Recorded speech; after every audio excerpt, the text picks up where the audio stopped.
Hello mga langga. Good morning, good afternoon, good evening sa lahat. Lalo na ang mga OFW natin.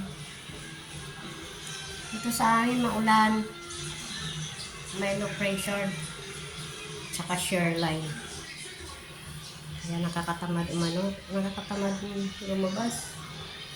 Stay na lang sa bahay. Nanonood.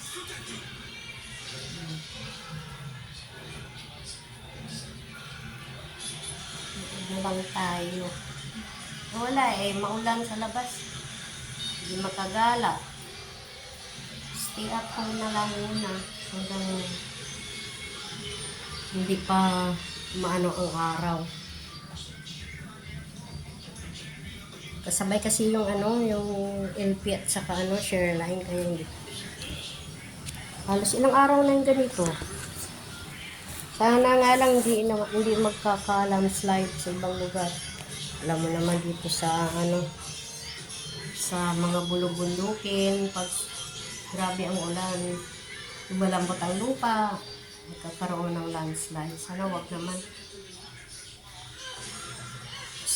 Stay at home na lang muna tayo. Okay mga langga, God bless you all. Take care. God bless. Thank you sa panonood.